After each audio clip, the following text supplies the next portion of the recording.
ሰላም ሰላም ውድ የጊዮን አካዳሚ ቤተሰቦች እንኳን ወደ ቻናል በሰላም መጣችሁ። ዛሬ ደግሞ እጅግ አስፈላጊ ትምህርት ይዤላችሁ መጥቻለሁ ማለት ነው። የተለያዩ ሁልጊዜ የምንጠቀማቸው የእንግሊዝኛ ቃላቶችን ተጠቅመን እንዴት በቀላል መንገድ አረፍተ ነገሮችን መመስረት እንደምንችል የምናይበትን ትምህርት ወይም ቪዲዮ ይዤላችሁ መጥቻለሁ ማለት ነው። ስለዚህ ቪዲዮውን እስከ መጨረሻ ማየት እንዳትረሱ ማለት ነው። እንግዲህ እዚህ ጋር የምታዩቸው የተለያዩ ቆንጆ የእንግሊዝኛ ቃላቶች አሉ። እነዚህን በቀላል መንገድ አረፍተ ነገሮችን እየመሰረትን በቀላል መንገድ ማንበብ መጻፍ እንደምንችል እናያለን ማለት ነው። ስለዚህ ቪዲዮውን እስከ መጨረሻ ማየት እንዳትረሱ። ለቻናላችን አዲስ ሆናችሁ ቤተሰቦቼ ላይክ፣ ሼር፣ ሳብስክራይብ እያደረጋችሁ ቤተሰብ ሁኑ። እኛንም አበረታቱን እያለን ቀጥታ ወደ ትምህርት እንዳለን ማለት ነው። ከዛ በፊት ደግሞ ኦንላይን ለማንፈልጉ ቤተሰቦቼ በማንኛውም ሰዓት በመደወል አማርኛ፣ እንግሊዝኛ፣ ሂሳብ እንዲህ ሌሎችን ትምህርት እያስተማርን ስለምንገኝ በፈለጋ ሰዓት ደውላችሁ መማር መከታተል ትችላላችሁ ማለት ነው። አሁን ቀጥታ ወደ ትምህርቱ እንሂድ ማለት ነው። መጀመሪያ እዚህ ጋር የምታያችሁ የእንግሊዝኛ ቃላቶች እንዴት ማንበብ እንችላለን። ከዛ በእነዚህ አረፍተ ነገሮችን መስርተን በደንብ ገብታችሁ ነው የምትሄዱት ማለት ነው። በድጋሚ ቪዲዮ እስከ መጨረሻ ማየት እንዳትረሱ ማለት ነው። እንግዲህ እዚህ ጋር እንዴት እናንብባውን? ሲ አለች፣ ኤ አለች፣ ቲ ስንት አናባቢ ያለው? ሁለት አናባቢ ያለው ማለት አንድ አናባቢ ያለው ማነት አናባቢ ኤ ብቻ ነች። ስለዚህ እዚህ ጋር ሲኤን እንደምን ማንበብ አለብን? አ ብለን ማንበብ አለብን። ኤ አ ሚል ድምፅ ስላለው ሲኤን ካ ብለን እናነበው፣ ኬ ብለን አናነበው። ሌላ አናባቢ ቢኖር ኑሮ ኤን እንደምን ማንበብ ነው እንችል ነበር፣ እንደ ኤ እናነብ ነበር። እዚህ ጋር ግን ራሷ ኤ ብቻ ስለሆነች እንደ አ ነው የምታነቧት። ራሷ ብቻዋን አናባቢ ኤ ብቻ ከሆነችባችሁ እንዴት ነው የምታነቡት ማለት ነው? እንደ አ እንደምታነቡት ብዙ ጊዜ ሰርቻለሁ ማለት ነው። እሱን ገብታችሁ መጀመሪያ በደንብ ማየት ትችላላችሁ ማለት ነው። ስለ አናባቢዎቹ ድምፃቸውን በደንብ ስላየን እሱን ገብታችሁ ማየት ትችላላችሁ መጀመሪያ ማለት ነው። ስለዚህ ሲኤን እንደ ካ ማንበብ ነው። ቲን ት ብላችሁ ማንበብ። ካት፣ ክአት፣ ከአት፣ ካት። ካት ማለት ምንድን ነው? ድመት። ድመት ካት ስትሉ ድመት ማለት ነው። እዚህ ጋር አረፍተ ነገሮችን ስመሰረት አሁን ይገባቸዋል ማለት ነው። ከዛ አሁንም እዚህ ጋር ቢ አለች፣ ኤ አለች፣ ጂ አለች። ስለዚህ አሁን እዚህ ጋር ስንት አናባቢ ያለ? መጀመሪያ አንድ አናባቢ ያለ ማነች? እሷ ኤ ብቻ ነች። ስለዚህ ኤ ብቻ ከሆነች አናባቢ ኤ ብቻ ምን አይነት ድምፅ አላት ማለት ነው? ሌላ አናባቢ ከሌላት አ ሚል ድምፅ ነው ያላት። ስለዚህ ቢኤን ቢ ብ ብ ኤን አ ጂን ግ ብአግ ብአግ ብአግ ብአግ በአግ ባግ ባግ ማለት ምንድን ነው? ባግ ስንል ቦርሳ ቦርሳ ማለት ነው። ባግ ማለት ቦርሳ ማለት ነው። ቦርሳ። ከዛስ አሁንም ኤች ኤን ሀ ብለን ማንበብ። አ ሚል ድምፅ ነው ያለው። አሁንም ኤ አንድ አናባቢ ብቻ ነው። ሌላ አናባቢ ከጎኑ ስለሌለ ኤ ሚል ድምፅ አይኖረውም። ምን ብለን ነው የምናነበው? አ ሚል ድምፅ አለው። ስለዚህ ኤች ኤን ሀ ብለን ማንበብ። ኤንን ን ዲን ድ ብለን ማንበብ። ሀ ንን ድ ሃንድ ሃንድ ሃንድ ማለት ምንድን ነው? እጅ እጅ። ሃንድ ስትል እጅ እያለ ነው ማለት ነው። ከዛስ አሁንም ኤስኤን እንደማንበብ አለብን። ኤስኤን ስአ ስአ ድ ስአ ድ ስአ ድ ሳድ ሳድ ሳድ ሳድ ማለት ምንድን ነው? ማዘን መከፋት ማለት ነው። ማዘን ወይም መከፋት ማለት ነው። ስአድ ያ እዚህ ጋር ሲ አለች፣ ኤ አለች፣ ን አለች። ስለዚህ ሲኤን አሁንም እንደማንበብ ነው። ክአ ክአ ን ክአን ካን ካን ካን ክአን ሲኤን እንደ ካ ኤንን ን ክአን ካን ማለት መቻል። ካን ስንል መቻል እያልን ነው ማለት ነው። አሁንም ሲኤን እንደማንበብ እዚህ ጋር አሁን ይለያያል። አሁን እስካሁን ያየናቸው በአጭር ድምፅ ወይም ሾርት ድምፅ ብለን የምንጠራቸው ማለት ነው። ስለዚህ አንድ አናባቢ ሲኖረው እዚህ ጋር ደግሞ ስታዩ ስንት አናባቢ አለ? ሁለት አናባቢ አለ። ስለዚህ ድምፁ ኤ ሚል ድምፅ ይኖረዋል ማለት ነው። እንደ ቅድሙ አ ሚል ድምፅ አይኖረውም አናባቢ ኤ ማለት ነው። ስለዚህ አሁን እዚህ ጋር ኤ እንደ አሁን እዚህ ጋር በቅድሙ አይነት እንደምን የምታነቡት? እንደ ካ ነበር የምታነቡት።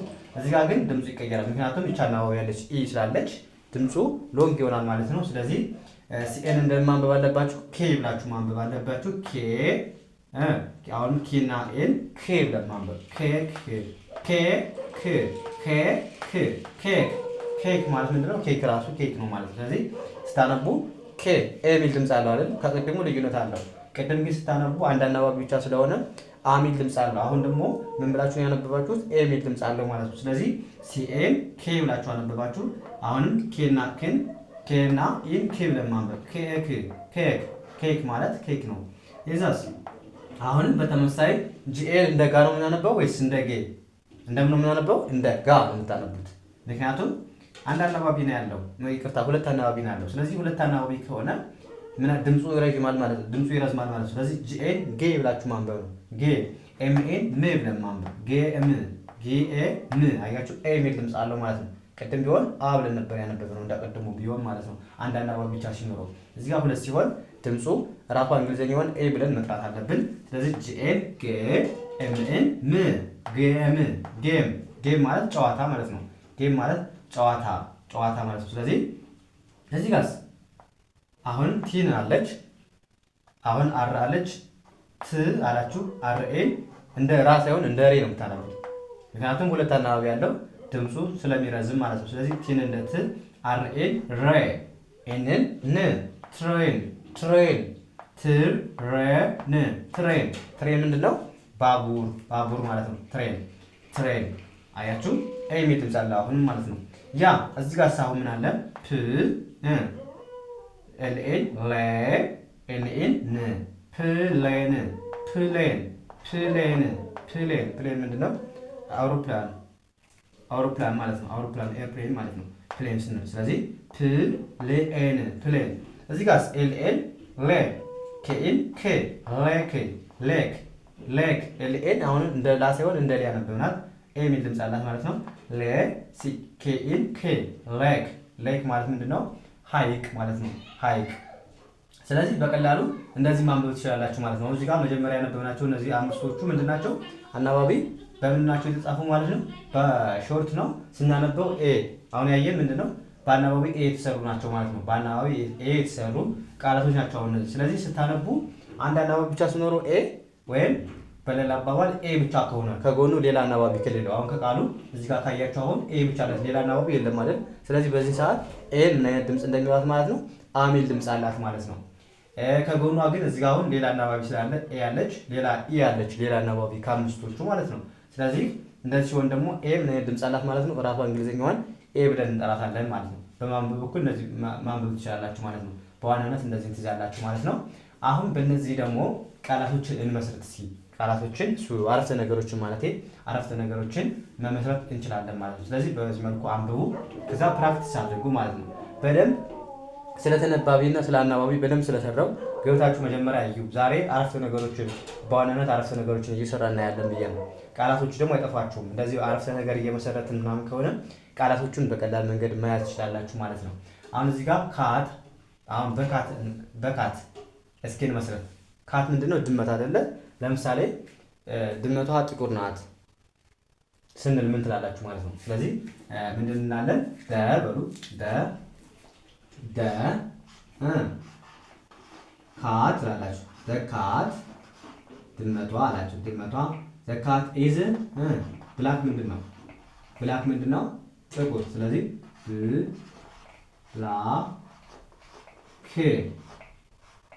ብላክ ካት ኢዝ ብላክ። አሁን እዚህ ጋር ቲኤችን ደ ብላችሁ ማንበብ ነው። ሲኤን ካ ቲንት ካት አይኤስን ኢዝ ቢ እንደ ብ ኤልኤን ላ ሲና ኬ በአንድ ላይ ሲመጡባችሁ ሁሌም እንደ ክ ነው የምታነቡት። ብላክ ካት ኢዝ ብላክ። ምናምን ድመቷ ጥቁር ናች፣ ድመቷ ጥቁር ናች ብለን መለስን ማለት ነው። እዚህ ጋር ደግሞ ባግ ይላል። አሁን በባግ ደግሞ መሰረቱ ባግ ምንድነው? ቦርሳ ነው። ቦርሳ። ስለዚህ ይሄ እኔ ቦርሳ ነው በሉ እስኪ። ይሄ እኔ ቦርሳ ነው ማለት ብትፈልጉ ምን ትላላችሁ? ይሄ እኔ ቦርሳ ነው ማለት ብትፈልጉ ምን ትላላችሁ? ያው ባግ የታለ? ያው ባግ ዲኤ ባ ጂንግ። ስለዚህ ባግ በሉ። ዲስ ላላችሁ መጀመሪያ ምንድነው የምትሉት? ዲስ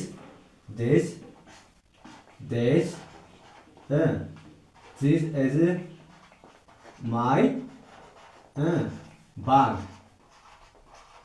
ዲስ ኢዝ ማይ ባግ ማለት ትችላላችሁ ማለት ነው። እዚህ ጋር ማየት ያለባችሁ ምንድነው? ዲስ ስትሉ ምንድነው?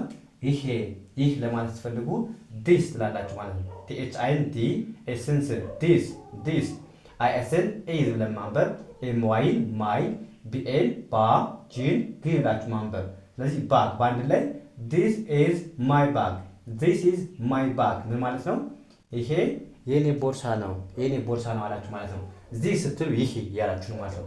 ይህ ስትሉ ደግሞ ናው ናት። ማይ ማለት የኔ አይደለ፣ ባግ ደግሞ ምንድነው? ቦርሳ ብያችኋለሁ። ስለዚህ this is my bag፣ this is my bag ምንድነው? ይሄ የኔ ቦርሳ ነው፣ ይሄ የኔ ቦርሳ ነው ብለን በቀላሉ አረፍተ ነገሮችን መመስረት እንችላለን ማለት ነው። ኦኬ እዚህ ጋርስ ሃንድ ይላል። ሃንድ ማለት ምንድነው? ሃንድ ማለት ምንድነው? እጅ። ስለዚህ በእጅ ደግሞ አሁን እንትን እንላለን ማለት አረፍተ ነገር እንመስል። ለምሳሌ እጅህን ታጠብ ወይም እጅሽን ታጠቢ ማለት ብትፈልጉ እጅህን ታጠብ ወይም እጅሽን ታጠቢ ብትሉ ምን ትላላችሁ ማለት ነው? መታጠብ ምንድን ነው? መጀመሪያ ወሽ ወሽ። ስለዚህ ስንጽፈው እንዴት ነው የምንጽፈው? ወሽ ወሽ ላላችሁ ወሽ ዩር እጅ ምንድን ነው? ሃንድ አይደለ? ሃንድ ወሽ ወሽ ዩር ሃንድ ወሽ ዩር ሃንድ ወሽ ዩር ሃንድ ወሽ ዩር ሃንድ። ወሽ ማለት ምንድን ነው? እዚህ ጋር ስታነቡ ዳብሊው ኤ ወ ብላችሁ ማንበብ ነው። ኤስ ኤችን በአንድ ላይ ሺ ብላችሁ ማንበብ ወሽ። ከዛ ዋይ ኦ ዩ በአንድ ላይ ዩ ከአር ጋር ር ብላችሁ ማንበብ ዩር ዩር ኤች ኤን ሃ ኤንን ን ዲን ድ ሃንድ ወሽ ዩር ሃንድ ወሽ ዩር ሃንድ ወሽ ዩር ሃንድ ምን ማለት ነው? እጅህን ታጠብ ወይም እጅሽን ታጠቢ ስትሉ ወሽ ዩር ሃንድ ትላላችሁ። ወሽ ማለት መታጠብ የሚያቸዋለሁ። ዩር ማለት ምንድን ነው? ዩር ማለት ያንተ ወይም ያንቺ እንደማለት የምትጠቀሙት። ሃንድ ማለት እጅ። ስለዚህ እጅህን ወይም እጅሽን ስትሉ ዩር ሃንድ ትላላችሁ። ምን አድርጊ? ታጠቢ። ወሽ ማለት መታጠብ ስለሆነ ስለዚህ ወሽ ዩር ሃንድ እጅህን ታጠብ ወይም እጅሽን ታጠቢ ለማለት በዚህ መልኩ መግለጽ ትችላላችሁ ማለት ነው። አሁን በወሽ ሰራን፣ ይቅርታ በሃንድ። አሁን ደግሞ ሳድ ሳድ። ለምሳሌ ሳድ ስትሉ ሳድ ምንድነው? ማዘን፣ መከፋት። ስለዚህ እኔ ተከፍቻለሁ ወይም አዝኛለሁ ስትሉ ምን ትላላችሁ ማለት ነው? እኔ ስትሉ ምንድነው? አይ አይደለም አይ አም። እኔ ነኝ ስትሉ ደግሞ አምን ትጨምራላችሁ። ስለዚህ አይ አም ሳድ አይ አም ሳድ ትላላችሁ ማለት ነው። አይ አም ሳድ አይ አም ሳድ ብላችሁ በቀላሉ ምን አላችሁ ማለት ነው? መሰረታችሁ ማለት ነው። አይ ስትሉ እኔ እያላችሁ ነው። አም ስትሉ ደግሞ ምንድነው? ነኝ። ሳድ ምንድነው? ማዘን፣ መከፋት። ስለዚህ አዝኛለሁ ወይም ተከፍቻለሁ ለማለት ሲፈልጉ አይ አም ሳድ ማለት ትችላላችሁ። አም ሳድ ማለት ትችላላችሁ። አም ሳድ ደጋግማችሁ በሉ። እንደዚህ ነው ብትለምዱ። ፕራክቲስ በደንብ ማድረግ አለባችሁ። ፕራክቲስ ካደረጋችሁ በቀላሉ ይገባችኋል ማለት ነው። እንግሊዝኛ ድፍረትና ልምምድ ነው የሚያስፈልገው ማለት ነው። ስለዚህ አም ሳድ ካላችሁ ምንድነው? አዝኛለሁ፣ ተከፍቻለሁ እያላችሁ ማለት ነው። ያ እዚህ ጋር ደግሞ ምን ይላል? አይ ካን ይላል። ካን ማለት ምንድን ነው? መቻል አይደለ? ካን ማለት መቻል ነው። ስለዚህ እችላለሁ። ለምሳሌ ምን ማድረግ እችላለሁ ስትሉ መዋኘት እችላለሁ በሉ እስኪ። መዋኘት እችላለሁ። ሌላም ነገር ማለት ትችላላችሁ ቀለል ያለው። ስለዚህ አይ ካን ብላችሁ ማድረግ የምትችሉት ነገር። አሁን ካን ማለት መቻል ነው። ስለዚህ አይ ካን ስዊም፣ ለምሳሌ መዋኘት እችላለሁ ስትሉ አይ በሉ አይ ካን ስዊም ስዊም። አያችሁ እዚህ ጋር አሁን ምን አላችሁ ማለት ነው? መዋኘት እችላለሁ። እዚህ ጋር አይ ስትሉ ምንድነው? እኔ ያላችሁ። ካን ምንድነው? መቻል። ስለዚህ አይ ካን ስትሉ እችላለሁ። ምንድነው ማድረግ የምችሉት? ስዊም ማለት መዋኘት ስለሆነ ስለዚህ ስታነቡ ኤስን እንደ ስ ማንበብ ነው። ዳብሊው አይን ዊ ብላችሁ ማንበብ። ኤምን ምን ስዊም አይ ካን ስዊም ምን ማለት ነው? መዋኘት እችላለሁ። ስለዚህ ካን ምንድነው? መቻል እንደሆነ በደንብ አወቃችሁ ማለት ነው። ስለዚህ በዚህ መልኩ አሁንም አረፍተ ነገሮችን ስትመሰርቱ በደንብ እየገባችሁ ይሄዳል ማለት ነው። አይ ካን ስዊም ምን ማለት ነው? መዋኘት እችላለሁ። ከዛ ኬክ በሚለው ለምሳሌ ኬክ እበላለሁ በሉ። ኬክ እበላለሁ ብትሉ ምን ማለት ብትፈልጉ ምን ትላላችሁ? መብላት ምንድን ነው? ኢት አይደለ? ኢት። ስለዚህ አይ ኢት ኬክ። በቃ አይ በሉ አይ ኢት ስታፍ እንደዚህ ነው። እሺ ኢት ኬክ አይ ኢት ኬክ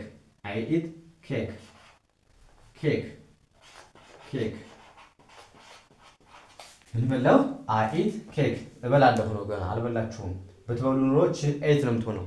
ኤት ትኑን ነበር። እዚህ ጋር ኢት ስለሆነ አይ ኢት ኬክ አላችሁ። እበላለሁ። ምን እበላለሁ? ኬክ እበላለሁ። አይ ኢ እዚህ ጋር ሁለት አናባቢዎች ናቸው ባንድ ላይ መጡ። ስለዚህ የመጀመሪያውን አናባቢ ነው የምታነቡት። ሁለት አናባቢዎች ባንድ ላይ ከመጡባችሁ ማለት ነው። ስለዚህ አሁን ኢ ኤት አትሉም። ስለዚህ ኤን አንብባችሁ ኤን አታነቡም ማለት ነው። ስለዚህ ኢ ብላችሁ ቲ ኢት አያችሁ። ኢት አይ ኢት ምን አለው? እበላለሁ። ምንድን ሲኤን ኬክ አይ ኢት ኬክ ማለት ምንድን ነው? እበላለሁ፣ ኬክ እበላለሁ እያላችሁ ነው ማለት ነው። ሌላስ? አሁን ደግሞ በጌም እስኪ እናንተ ሞክሩ። አሁን ጌም ስትሉ ምንድን ነው? ጌም ጨዋታ ነው አይደለ? ጌም ጨዋታ ነው። ስለዚህ ምን ጌም ምንድን ነው? ለምሳሌ ጨዋታ። ስለዚህ እጫወታለሁ በሉ እስኪ። አይ ፕላይ ወይም አይ ፕላይ ጌም፣ አይ ፕላይ ዘ ጌም ማለት ትችላላችሁ። አይ ፕላይ ዘ ጌም፣ አይ ፕላይ ጌም ማለት ትችላላችሁ። ስለዚህ አይ ፕላይ ጌም፣ አይ ፕላይ ጌም፣ አይ ፕሌይ ጌም ጨዋታ እጫወታለሁ ወይም አይ ፕላይ ጌም ማለት ነው። ወይም ዋይ ይሄን ታውትና ይሄ ሁለቱም ጨዋታ ስለሆነ ያወዛግባል። ስለዚህ ምን ትላላችሁ በዚህ ቦታ? ለምሳሌ ጨዋታውን አሸነፍኩ በሉ።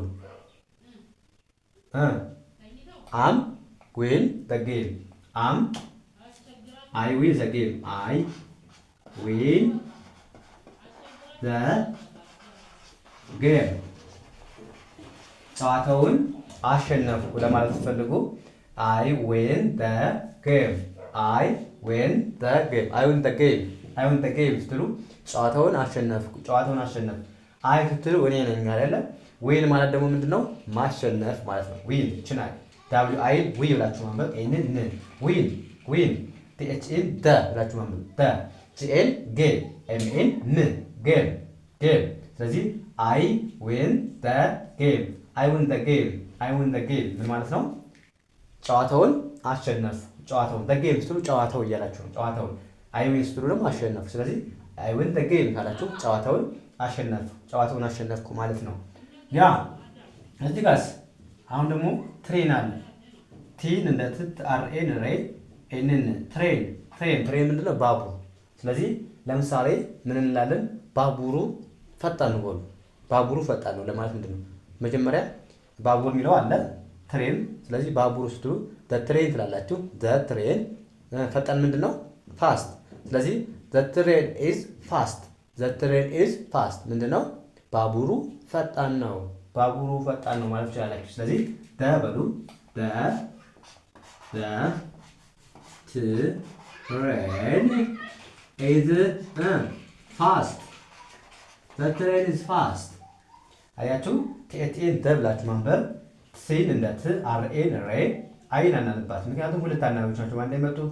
የመጀመሪያን አናባቢ አንብበን ቀጥሎ ያለውን አናባቢ አናነብን ብያችኋለሁ። ስለዚህ ኤን አንብበን አይን አናነብን። ስለዚህ ቲን እንደ ት አርኤን እንደ ሬ ኤንን እንደ ትሬን ትሬን አይኤስን ኢዝ ለማንበብ ትሬን ኢዝ ኤፍኤን ፋ ኤስን ስ ቲን ት ፋስት ፋስት ዘ ትሬን ኢዝ ፋስት ዘ ትሬን ኢዝ ፋስት ምንድነው? ባቡሩ ፈጣን ነው፣ ባቡሩ ፈጣን ነው ብለን በቀላሉ መለስን። ዘ ትሬን ስትል ባቡሩ እያለን ፋስት ማለት ደግሞ ፈጣን ማለት ነው። ስለዚህ ዘ ትሬን ኢዝ ፋስት ካላችሁ ባቡሩ ፈጣን ነው እያላችሁ ነው ማለት ነው። ያ ፕሌን ፕሌን ፕሌን ምንድነው? ኤርፕሌን ማለት ነው። ስለዚህ ምን ትላላችሁ? ፕሌን። ስለዚህ አሁን ለምሳሌ ኤርፕሌኑ ወይም ፕሌኑ ትልቅ ነው፣ ኤርፕሌኑ ወይም ፕሌኑ ትልቅ ነው ማለት ስትፈልጉ ምን ትላላችሁ ማለት ነው? ዘ ትላላችሁ። ዘ ፕሌን ትላላችሁ። ዘ ፕሌን ኢዝ ዘ ፕሌን ኢዝ ምንድነው? ትልቅ ማለት ምንድነው? ቢግ ቢግ ፕሌኑ ትልቅ ነው። ፕሌኑ ትልቅ ነው ማለት ስትፈልጉ the plane is big ቢግ ምንድነው? በጣም ትልቅ ማለት ነው። ትልቅ ነው። ስለዚህ the plane ፕሌኑ አላችሁ ምንድነው? ቢግ ማለት ትልቅ ነው። ስለዚህ the plane is big the plane is big the plane is big ማለችሁ መግለጽ ትችላላችሁ ማለት ነው። ምኑ the plane is big ፕሌኑ ትልቅ ነው። ከዛስ ለምሳሌ ሌክ ሌክ ማለት ሐይቅ ነው። ሐይቅ ሌክ ሐይቅ ነው። ሌክ ስለዚህ ሌክ ለምሳሌ ሌኩ ወይም ሐይቁ ንጹህ ነው በሉ እስኪ። ሐይቁ ንጹህ ነው ለማለት ስትፈልጉ ስለዚህ ዘ ሌክ ላላችሁ አሁን ሌክ ዘ ሌክ አላችሁ። ዘ ሌክ ዘ ሌክ ኢዝ ንጹህ ምንድነው? ክሊን ክሊን ክሊን ክሊን አሁን ቲኤችኤን ደ ኤልኤን ሌ ኬኤን ኬ ሌክ ዘ ሌክ አይኤስን ኢዝ ዘ ሌክ ኢዝ ሲን ኬ ኤልኤን ሊ ኤንን ክሊን ክሊን ክሊን ዘ ሌክ ኢዝ ክሊን ዘ ሌክ ኢዝ ክሊን ዘ ሌክ ኢዝ ክሊን ምንድነው? ሌክ ማለት ዘ ሌክ ስትሉ ሐይቁ አላችሁ ምንድነው? ንጹህ ነው። ክሊን ማለት የጸዳ ንጹህ ማለት ነው። ስለዚህ ዘ ሌክ ኢዝ ክሊን ማለት ትችላላችሁ ማለት ነው። ምንድነው? ሐይቁ ንጹህ ነው። አያችሁ። በዚህ መልኩ ቃላቶቹንም ለመያዝ አረፍተ ነገሮቹን ለመመስረት እናንተ እንደዚህ አይነት ቃላቶችን ብቻ ማወቅ ነው የሚጠበቅባችሁ። ስለዚህ ሁልጊዜም እንደዚህ አስፈላጊ ትምህርቶችን እሰራላችኋለሁ ማለት ነው። ስለዚህ እናንተም ሁልጊዜ የምንለቃቸውን ቪዲዮዎች ሳትሰለቹ እስከ መጨረሻው ማየትና መከታተል የሚጠበቅባችሁ ማለት ነው። ዛሬ አንድ ነገር ብቻ ከያዛችሁ ዛሬ አሁን ከነዚህ አንድ ነገር ራሱ ብትይዙ በአንድ ቀን አንድ ነገር ብቻ መያዝ ራሱ በጣም ትልቅ ቫልዩ አለው ማለት ነው። ትልቅ ዋጋ ይኖረዋል። ስለዚህ በየቀኑ አንዳንድ ብትይዙ በአመት በወር ስታስቡት ምን ያህል ቃል እንደምትይዙ ማወቅ ትችላላችሁ ማለት ነው። ስለዚህ በዚህ መልኩ ተለማመዱ እና እንደነገርኳችሁ ኦንላይን ለማልፈልጉ ቤተሰቦች በማንኛውም ሰዓት መደወል አማርኛም እንግሊዝኛም ሂሳብ እንዲሁም ሌሎችን ትምህርትም እያስተማር ስለምንገኝ በፈልጋችሁ ሰዓት ደውላችሁ መማር መከታተል ትችላላችሁ ማለት ነው። ስለዚህ ከመሰረቱ መማር ፈልጉ ቤተሰቦች ቪዲዮ ላይ በማስቀመጥ ቁጥር በማንኛውም ሰዓት ደውላችሁ መማር መከታተል ትችላላችሁ ማለት ነው። ስለዚህ የዛሬ ክላሳችን እዚህ ጋር እናበቃለን። ቀጣይ በሌላ ትምህርት እስከምንገናኝ መልካም ጊዜ ተመኘሁላችሁ። ሰናይ ጊዜ